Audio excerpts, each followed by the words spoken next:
Hello, I'm Ollie and this is CriminOlly, where I talk about crime, pulp, horror, that kind of thing. Today I'm back.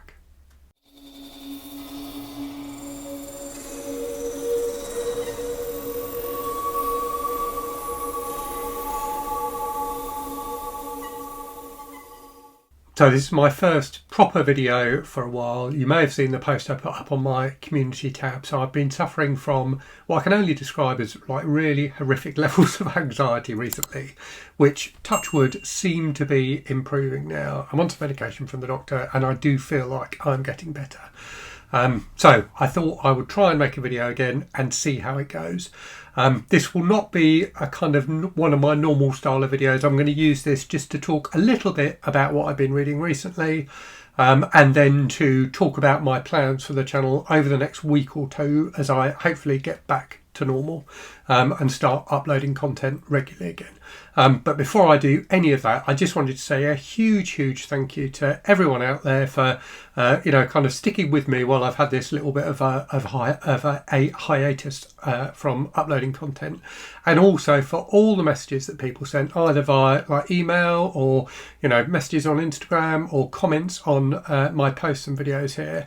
I really do appreciate it. It meant an awful lot to me to get so many messages of support from people, and I also wanted to reflect on the fact that what I've gone through recently, as I said in my post where I talked about it, lots of people go through all the time. There are lots of people out there going through it, and I think it's really important that we're open about it and talk about it, which is why I made that post rather than just disappearing for a while. There are lots of people, I'm sure there are people watching this who are going through similar things, and if not, there are probably people who who are going through similar things. So it's not pleasant. Be sympathetic to it, be supportive, as all of you have been to me. So a huge thank you for that. And hopefully I'm pretty much back to normal now and can start posting regularly again. So yeah, I've read a ton of stuff since my last weekly wrap-up video. I'm not going to go through everything I've read. We are nearly at the end of July now, so I will probably do a July wrap-up video where I'll talk in a bit more detail about everything I've read during July. And July, you'll remember, was a month where I gave my TBR over to you, so I asked people to suggest things for me to read, and then picked at random from that list. So what I thought I would do in this video, though, is talk about my 4 favourite books that I've read so far in July. I've still got one more book to read from that list, which is A Short Stay in Hell by Stephen L. Peck, which I started this morning. But yeah, I thought I'd talk about my 4 favourites from that list so far. So let me do the one I've got a physical copy of first. So that was The Song of Achilles by Madeline Miller. I didn't really know what to expect going into this. I'd seen that it had won like the Women's Prize, so I guess in my head I was expecting a book that was more focused on like the experience of being a woman, I suppose, and it's not really at all. It is, as you would guess from the title, a retelling of the legend of Achilles and the Trojan War, and it was fantastic. I think it was Madeline Miller's first book, and it felt like an incredibly bold thing to do to tackle such a famous story, but she does it brilliantly. It was really entertaining, really gripping, really exciting at times, really emotional at times. There's a central relationship in this book between Achilles and Patroclus, who's like a young guy who is the narrator of the book, and he and Achilles fall in love, so you've got their relationship at the centre of the book, and it was just fantastically well done. I really enjoyed this enormously. So yeah, that's one of my top 4. You'll have to wait for my July wrap-up video for me to tell you what my favourite book of the month was. I haven't decided yet, but that's definitely one of the top 4. Next then, we have The Glamour by Christopher Priest. So this is the first book I've read by Christopher Priest. I definitely want to read more because it was fascinating. So he was a he was labelled as a science fiction writer, and this book definitely has elements of science fiction in it, although those don't really come out at the start of the book. It takes a while for those to come to the fore, and it's a really difficult book to talk about without spoiling it, so I'm going to try very hard to do that. So it's about a guy who has lost his memory and is like recuperating in a hospital, and a woman comes to the hospital who claims to be his girlfriend, and he doesn't remember her at all. And it's about him trying to put together the pieces of his life again and remember what happened to him. But there is a central concept at the centre of this book which is absolutely fascinating and really, really weird, and I just loved it. And it felt like a book that was really meticulously plotted. So when you find out what's really going on in this book and the pieces kind of come together in your head, it's just amazing. It's one of those books where you feel the bits click together, and it's a wonderful feeling as you finally get what's going on. Just a fantastic book, really, really good. So yeah, if you like that kind of weird science fiction type stuff, I definitely recommend it. It's set in, like the normal world, but with this strange concept at its heart. So that was really great. Next up then, a book I read not from that list of books that have been suggested by viewers, although it was suggested by my dad and he does watch my videos, so I guess it counts. And that was Trusty from the Tool Room by Neville Shute. So this is part of the project I'm doing where I'm buddy reading with my dad his 12 favourite books. This was such a lovely book. So this is about a guy who is a really unassuming guy living in England, and he writes articles and does designs and things like that, writes kits for models for a modelling magazine. And he and his wife, who don't have any children of their own, end up having to adopt their niece because her parents die. And it's about him trying to so that her parents have died in a boating accident, and her legacy, their legacy to her inheritance is with them, and it's about him trying to get that back. So he goes on a voyage across the world, basically, this really quiet normal guy who's never done anything like that before, to try and get the money that that she deserves. And it was just wonderful. It was really, really lovely. It had some real emotion in it, some lovely humour. And it was quite gripping. It was quite exciting at times. It was just a beautifully crafted book. I really enjoyed it very much indeed. And then the final of the four is a non-fiction book. So I don't read an awful lot of non-fiction, but I read a few. I think I read 4 non-fiction books this month. My favourite of those was Salt by Mark Kalansky, which is, as the title suggests, a book about salt. I think the full title is Salt: A World History. So this is a book it's literally about salt, and about how salt has had a huge influence both on, clearly on cuisine, but also just on power structures and things like that around the world, about how settlement, human settlements has often grown up in areas where there is salt. It was just really, really interesting. It felt like he didn't leave anything out. It's quite a long book, but absolutely fascinating. I really, really enjoyed it. I enjoyed it far more than I expected to. It sounds like a really dry and not necessarily particularly interesting subject, like a real deep dive on salt, but it was phenomenal. I really enjoyed that very much indeed. So yeah, those are my 4 favourite things of the month so far. As I say, I've got 1 book to finish for the month, and I will do a full wrap up where I talk about everything. I think, as I say, so I'm filming this on the 30th, and I'm going to try and put this up on the 30th of July. So I think I'm going to leave myself the 31st of July free and just catch up on comics and things like that, and maybe get a start on Garb August.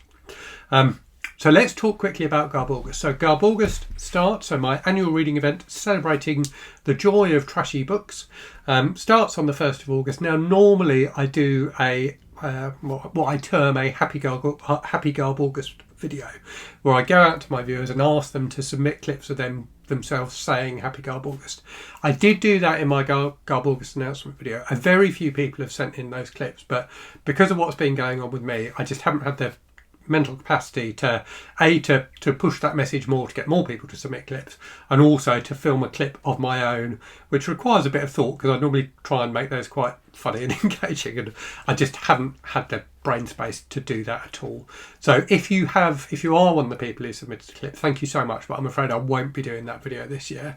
I just can't get my head around how I would do it, so apologies for that. But Garb August, I suspect, will be back next year, and we can do one next year. So yeah, Garb August starts on the 1st of August. I will do a TBR video, my Garb August TBR video, which I hope to get out tomorrow on the 31st of July. So look out for that, and that may give you some ideas of the kind of things that you could read for Garb August. One of my viewers, Ty Bright, has also done a like a challenge on Storygraph that covers the Garb August bingo card, and gives, so people can kind of log suggestions for things you might want to read for that. So I'll leave a link to that in the description to this video. I did share it in a post on the channel the other day as well. So thanks again to Ty Bright for doing that. It's a really helpful resource. And if you do want suggestions for Garb August, do jump onto my Discord. If you're not already a member, there's a channel there where we can discuss Garb August and things people might want to read. The other thing I have to say is that don't forget that Garbology, the book that Troy Tradup edited last year, that we published for Garb August last year, goes out of print tomorrow. So the last day you can buy this book, either physically or as an ebook, is tomorrow, the 31st of July. So if you want it, it's a collection of short stories, trashy short stories submitted by viewers of the channel, and also there's some professional writers in here as well. It's a really fun collection, so if you want something for Garb August, this would be a good bet, as would be Trash Tales, which is the book that we are publishing this year, which is edited by Alex from the channel Alex Unabridged. So that is available for pre-order now on Kobo and Kindle, and will be available to order physically from the 1st of August. So I will leave links to that in the description to the video as well. Right, so that's Garb August. Other videos then you can expect to see in the next week, next week or so. I don't know how productive I will be in terms of making videos, and I certainly won't be following my normal schedule as I kind of get back into things again. But yeah, you'll get my Garb August TBR, you'll get my video talking about everything I read in July, and you're also going to get a book haul video. So I have been indulging in a bit of retail therapy while I haven't been feeling very well, and I've also had some gifts sent to me by viewers, and a couple of books come in from publishers as well. So I've got a massive stack of stuff on the floor there to show you. So I will go through those in a video soon as well. And those kind of book haul videos are quite easy to do. They don't require too much thought. So that's the kind of thing I think I'm in the mood for as I get myself back up to speed again. The other thing I have been doing while I've been unwell is reorganising my garage. So I've now got loads of shelves in the garage. So this, the books you see behind me here are the tip of the iceberg in terms of my collection. So we've cleared out a load of junk from the garage, and I've now got a load of shelves in the garage with plastic boxes with the rest of my books in. So I may do a little kind of tour of my garage library at some point as well, and show you what's in there. But to give you a sense, I've got these boxes which are, I think they're 70 centimeters, like about 70 centimeters by 40 centimeters, and I've got, how many of those have I got? I think I've got 30 of those boxes, all of them filled with books across like 5 sets of shelves, and organised by, so I've got a set of shelves which is all trash, so like men's adventure, category romance, other sorts of trashy books. I've got a set of shelves which is all horror. I've got one which is all crime, and then I've got one which is kind of science fiction and thrillers, and one which is like general fiction and non-fiction, and like review copies and things like that. So I'll probably do a video and show you around my garage library at some point as well. I think that's it. Oh, one other thing. So one of the types of video, well, actually 2 other things. So whilst I haven't been uploading normal content, I have uploaded a couple of types of video, one of which was videos of me going for walks, which people seem to have quite enjoyed. And one of the things I thought I might do in the future is a video where I go for a walk but talk about a bookish topic. So you can see the countryside and hear me talking about something bookish, rather than in the walking videos I did do, I was just talking about the walk really. So let me know in the comments if you like the sound of that. And then the other thing is I have been uploading some shorts of my watch collection. So as well as being into books, I'm also into watches. And occasionally over the time the channel has run, I have put up shorts of watches. I've done a few of those recently. I've decided though that it's probably not right to put those up on a book focused channel. So I did have another YouTube account that years ago I'd uploaded some watch videos on. So I've started using that for watch videos now. So the name of that channel is What Me Worry, all one word, watches. I'll leave a link to it in the description. So if you like watches, you might want to subscribe to that one as well. And you can just see my my fairly regular short videos on the watches I own. So I think that is everything. Look out for those videos over the next week or so. Thank you again so much for all the support from all of you. Well, I haven't been myself, but yeah, as I say, I think I'm getting back to normal now. I certainly feel like I filmed this video okay. We'll see how I feel about it when I come to edit it, but hopefully it's been all right. And I did get this awesome new They Live t-shirt recently as well, so I'm very pleased about that. So I will leave it there. Let me know what you've been reading in the comments. Let me know how you've been. I feel like I'm kind of a bit out of touch with everyone. So yeah, let me know what's been going on with you. And as always, thank you very much for watching. I hope you're safe and well out there. I hope you're reading good stuff. And I'll speak to you again very soon. Cheerio.